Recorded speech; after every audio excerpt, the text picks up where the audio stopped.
नमस्कार साथियों, आप देख रहे हैं हिट फिट न्यूज टीवी और मैं हूं हरनाम सिंह बड़वाल।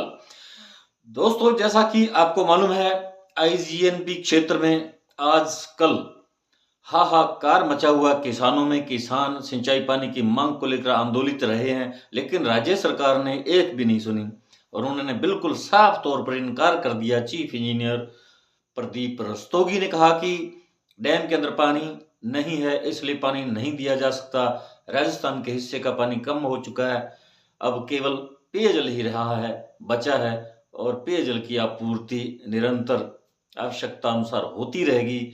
और उन्होंने यह बताया कि 3100 क्यूसेक पानी जो पेयजल की आपूर्ति की जा रही है और इसलिए सिंचाई पानी नहीं दिया जा सकता। बिल्कुल उन्होंने साफ इनकार कर दिया। जैसा कि आपको मालूम है, गड़साना क्या, लूण करनसर, सत्तासर और यहाँ पूरे आईजीएनपी क्षेत्र के अंदर सिंचाई पानी की मांग को लेकर किसान लोग आंदोलित थे, क्योंकि अब रबी की फसल के पकाव का समय था और इसी बीच फरवरी माह के अंदर सिंचाई पानी बंद कर दिया गया।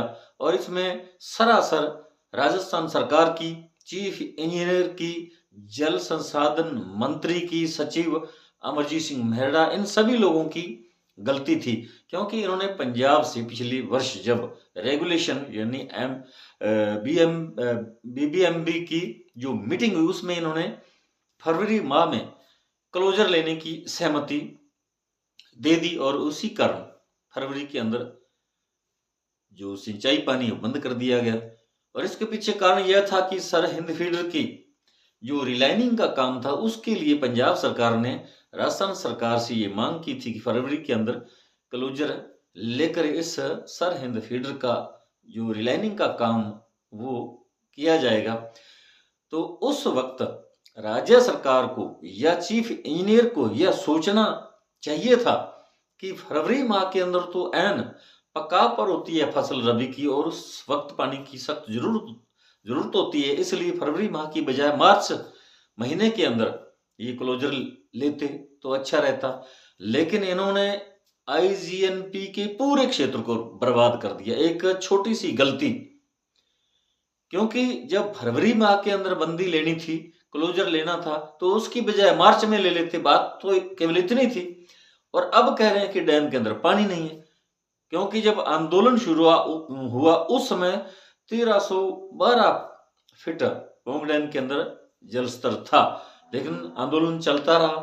किसान जो आंदोलित रहे, चक्का जाम और ज्ञापन सौंपे जाते रहे, लेकिन सरकार ने, चीफ इंजीनियर ने यह कहते हुए बिल्कुल इस मांग को सिरे से खारिज कर दिया कि डैम के अंदर पानी नहीं है, जबकि 1312 फीट था उस वक्त पानी। और पानी जो है वो कम होते होते 1305 फीट पर आ गया जब 17 फरवरी को अनूपगढ़ के अंदर सिंचाई विभाग के कर्मचारियों से बात हुई। जिला कलेक्टर महोदय भी वहां उपस्थित थी। तो जो संयुक्त किसान संघर्ष मोर्चा है, उनकी मौजूदगी में ये निर्णय हुआ कि सिंचाई पानी 28 फरवरी के बाद दिया जाएगा, ताकि गेहूं की जो पकाव पर है फसल वो बचाई जा सके। लेकिन यहाँ तो सरसों, जो गेहूं, तमाम जितने भी रबी की फसलें सारी बर्बाद हो चुकी हैं, बहुत नुकसान हुआ है। तो इसलिए ये एक बहुत ही चिंता का विषय है। हर वर्ष जब भी फसल रबी की हो या खरीफ की फसल हो, कभी न कभी जरूर सिंचाई पानी को लेकर यहाँ के किसानों को आंदोलन करना पड़ता है और किसान बहुत लंबे आंदोलन के बाद यानी 10-20 दिन किसानों को परेशान होना पड़ता है। उपखंड कार्यालय का गड़साना में घेराव किया जाता है, चक्का जाम की नौबत आती है, इस प्रकार बहुत सारी समस्याएं पैदा हो जाती हैं। तो ये मजदूर, व्यापारी, किसान संघर्ष समिति और संयुक्त किसान मोर्चा जो है इस आंदोलन की अगुवाई करता है और ये सिलसिला बीते 20 वर्षों से इसी प्रकार से चलता आ रहा है। क्योंकि 2004 के अंदर बहुत बड़ा आंदोलन हुआ था, उस समय भी इस समस्या का कोई स्थायी समाधान आज तक नहीं निकला और इसके पीछे कई कारण हैं।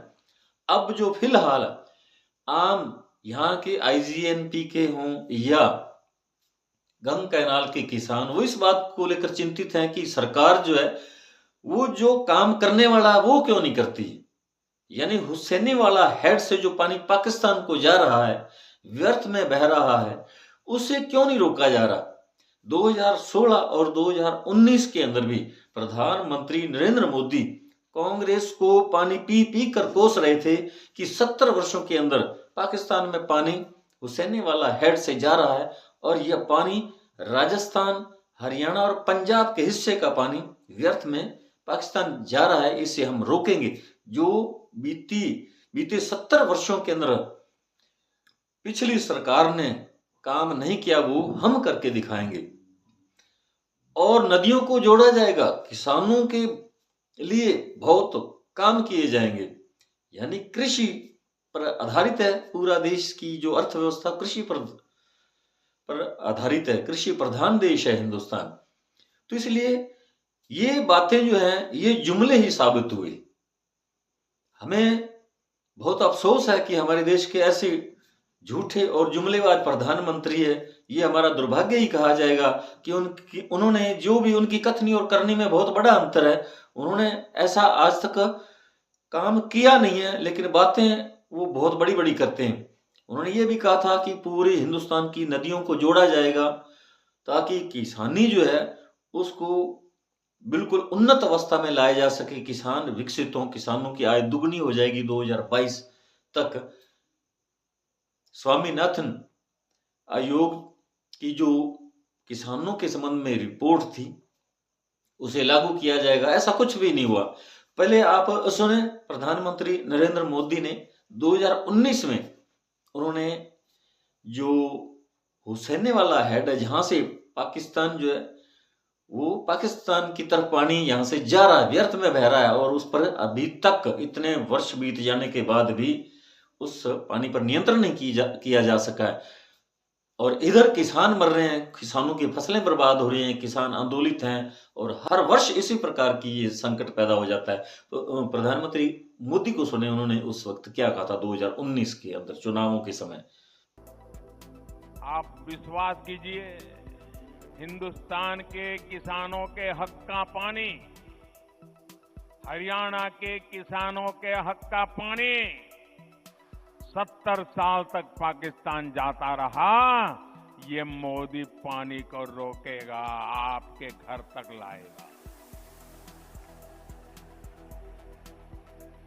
और मैंने काम शुरू कर दिया है क्योंकि ये पानी पर हक हिंदुस्तान का है, इस पानी पर हक हरियाणा के किसान का है, राजस्थान के किसान का है।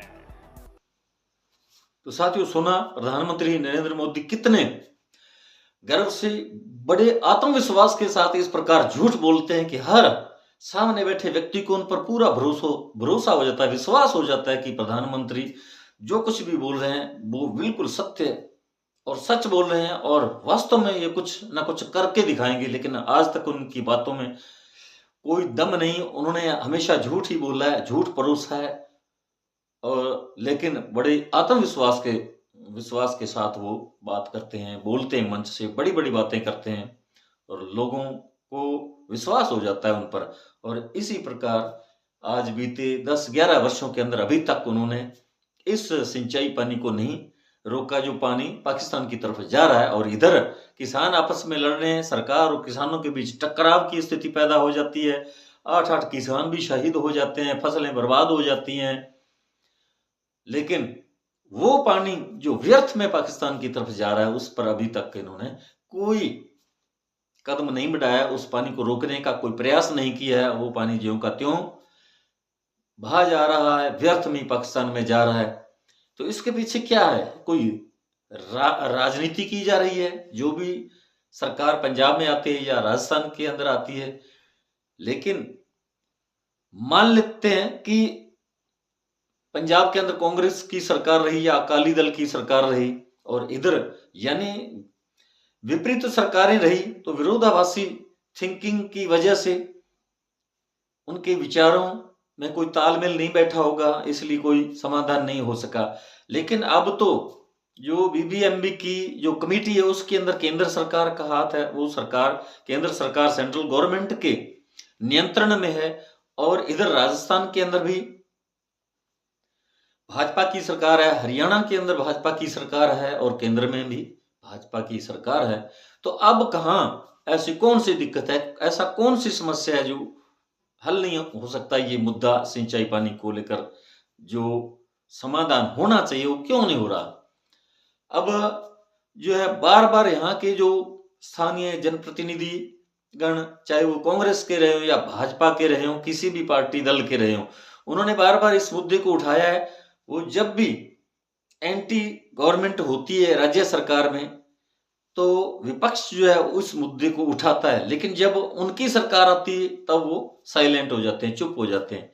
लेकिन अब तो इत्तेफाक से ऐसे समीकरण बने हैं कि राज्य में भी भाजपा की सरकार है, केंद्र में भी भाजपा की सरकार है, हरियाणा में भी, और अब पंजाब के अंदर आप सरकार है।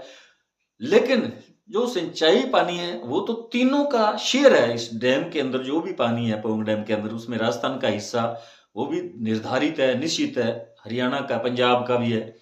तो उस जो रेशियो है उस हिसाब से, उस अनुपात से राजस्थान को इतने वर्ष बीत जाने के बाद भी अभी तक वो पानी पूरा क्यों नहीं मिल रहा है? पहले तो बहाना था कि आईजीएनपी जो नहर है, इंदिरा गांधी नहर है, ये निर्माणाधीन है, इसलिए क्योंकि 1980 तक चारण वाली ब्रांच तक, चारण वाली जो हेड है वहां तक इसका निर्माण कंप्लीट हुआ था, इसलिए पानी जो पीछे से कम लिया जा रहा था। लेकिन अब तो नहरें बिछ गई हैं, आगे द्वितीय तृतीय चौथा चरण तक नहरें बन चुकी हैं और 11 जिलों के अंदर पानी सप्लाई हो रहा है, पेयजल सप्लाई हो रहा है, सिंचाई पानी सप्लाई हो रहा है। तो अब पानी जो है हमारे राजस्थान के हिस्से का क्यों नहीं मिल रहा है? अब ये जो है क्षमता है इस नहर की 18,000 क्यूसेक की है, राजस्थान कैनाल की, इंदिरा गांधी नहर की, लेकिन उसमें 13,000 क्यूसेक ही पानी प्रवाहित हो पाता है, क्योंकि पीछे जो सरहिंद फीडर और जो राजस्थान फीडर है इसके बीच का पटरा है वो अभी तक पूरी तरह से कंप्लीट नहीं हुआ है, उसकी रिलाइनिंग नहीं हुई है, वो कमजोर है, कच्चा है, इसलिए इसके अंदर पूरा पानी प्रवाहित नहीं कराया जा सकता। लेकिन फिर भी ये भी काम हो जाएगा। लेकिन जो अब पानी जा रहा है हुसैने वाला हेड से, उसके लिए तो कुछ ना कुछ ऐसे कदम उठाए जाने चाहिए। अब जो कर्णपुर से विधायक हैं रुपिंदर सिंह रूबी, उन्होंने भी जल संसाधन मंत्री को, केंद्र सरकार को पत्र लिखा है और उसमें उन्होंने मांग की है कि सिंचाई पानी दिया जाए और जो पानी आगे पाकिस्तान की तरफ व्यर्थ में बह रहा है उसे रोका जाना चाहिए। और ये शब्द जो है प्रधानमंत्री नरेंद्र मोदी ने 2016 और 2019 में खुद कहे थे कि ये सिंचाई पानी जो पाकिस्तान में जा रहा है, राजस्थान, हरियाणा और पंजाब का, इसे रोका जाएगा, एक बूंद भी पाकिस्तान नहीं जाने दिया जाएगा। जबकि इधर हमारे हजारों करोड़ का नुकसान हो रहा है, हम यहाँ लाखों हेक्टेयर भूमि के ऊपर जो रबी की फसल है वो बर्बाद हो रही है। और ये ऐसा नहीं कि एक साल, ये हर साल ऐसा ही होता है। सिंचाई विभाग पूरा मनमानी कर रहा है, तो सरकार के जो नुमाइंदे आते हैं किसानों के साथ समझौता करते हैं और उस समझौते को लागू नहीं किया जाता। एक बार धरना प्रदर्शन जो है वो समाप्त कर दिया जाता है, उन्हें वहां से खड़ा कर दिया जाता है और कह दिया जाता है कि हाँ आपकी मांग मान ली जाएगी, इतने दिनों के अंदर ये कार्रवाई जो है इसको अंजाम दे दिया जाएगा, लेकिन कुछ भी नहीं हो रहा। तो ये भी एक ऐसा हथियार प्रशासन के हाथ या सरकार के हाथ लग चुका है कि एक बार समझाइश के तौर पर धरनार्थियों को, प्रदर्शनकारियों को, आंदोलित किसानों को वहां से खड़ा कर दो और झूठा भरोसा, झूठा आश्वासन देकर वहां से भगा दो और उसके बाद उस पर कोई अमल ना करो। ऐसी रणनीति ही बना चुकी है सरकार और प्रशासन, और ऐसा ही गजसिंहपुर में हो रहा है। और अब जो है रुपिंदर सिंह रूबी, उन्होंने जैसा कि केंद्र सरकार को, राज्य सरकार को पत्र लिखा है और मांग की है कि हुसैने वाला जो हेड है वहां से जो पानी लीकेज हो रहा है और ये लगभग 600 क्यूसेक पानी जा रहा है, 700, तो इसे रोका जाए। और जब वहां पानी अधिक होता है हुसैने वाला डैम पर, तो वहाँ फिर तो बहुत ज़्यादा 2-2, 3-3 हज़ार क्यूसेक का पानी लीकेज होता है, वहाँ पाकिस्तान की तरफ चला जाता है। तो इस पर नियंत्रण होना चाहिए। तो ये मांग की जा रही है। ये पत्र आप देखें, इस पत्र में उन्होंने स्पष्ट लिखा है। उधर राकेश शर्मा जो विधायक प्रतिनिधि हैं, वो जो किसानों की समस्या है, मोगों पर से पानी चोरी के मामले हैं, उनमें वो बार-बार उपस्थिति दर्ज करवा रहे हैं और यहाँ के जो किसान लोग हैं उनको आश्वासन दे रहे हैं कि समस्या का बिल्कुल हल होगा, हम आंदोलन करेंगे। और सरकार को बार-बार ज्ञापन सौंपे जा रहे हैं, चेतावनी दी जा रही है कि इस समस्या का कोई समाधान निकालें। जो आरोपी हैं, जो मोगों से पानी चोरी करते हैं, उन्हें दंडित किया जाए। 4 दिसंबर 2024 को कुछ ऐसी आरोपियों के विरुद्ध मुकदमा भी दर्ज करवाया गया था और मुकदमा नंबर FIR नंबर 282 है, लेकिन उस पर अभी पुलिस प्रशासन कोई कार्रवाई नहीं कर रहा। धीरज चावला जो है, उसने भी अपने ही फैसले को जो है पलट दिया है। उन्होंने आरोपी किसानों की पानी की बारियां, सिंचाई पानी की बारियां बंद कर दी थी, लेकिन अभी यानी 20 फरवरी को बंद की थी, लेकिन आज फिर से लागू कर दी, उन्हें बहाल कर दिया गया। तो ये क्या इसके पीछे कोई राजनीति हो रही है? राजनीतिक दबाव के चलते उन्होंने ये अपना फैसला जो है वो पलट दिया है और इन किसानों को, आरोपियों को, पानी के चोरों को फिर से ये सुविधा उपलब्ध करा दी गई है कि हाँ बिल्कुल आप पानी लगाइए और पानी चोरी करना तो वो भी करिए, आपको बिल्कुल छूट है, आप कुछ भी करें, आपका कोई बाल बांका भी नहीं कर सकता। क्योंकि उनके पीछे इसी प्रकार का लग रहा है कि कोई ना कोई राजनीतिक ताकत काम कर रही है और इसलिए वो बेधड़क होकर पानी चोरी करते हैं। ये विशेष तौर पर जो 36F का मोगा है, वहाँ 3 दिसंबर 2024 को जो है पानी चोरी एकदम मौके पर ही पकड़ी गई थी और उनके विरुद्ध मुकदमा दर्ज हुआ था, लेकिन आरोपी जो है उन पर अभी तक कोई कार्रवाई नहीं हुई। तो सुनिए, राकेश शर्मा जो है विधायक प्रतिनिधि हैं, उन्होंने क्या कुछ कहा। सिंचाई पानी का बहुत ही गंभीर मुद्दा। तो सारे जानते हो कि गंगानगर हनुमानगढ़ जिले जो है कृषि से आधारित है और कृषि बिना सिंचाई तो नहीं। करीबन 1.25 साल हो गया राजस्थान के अंदर मुख्यमंत्री बजनाथ जी सरकार बने और इस 1.25 साल के अंदर लगातार गंगकनाल, पाखड़ा और आईजन पानी का फ्लैक्चुएशन लगातार जारी है। पाखड़ा ब्यास मैनेजिंग बोर्ड जो हर महीने साड़ी इन तीनों परियोजनाओं का शेयर तय करता है, उसका काम शेयर करना, लेकिन जिन्हें पंजाब के अंदर हैडवर्क है उन्होंने कंट्रोल पंजाब सरकार का है। जो पानी का शेयर BBMB तय कर दिए, पंजाब सरकार उसमें पूरा लागू नहीं होनी कि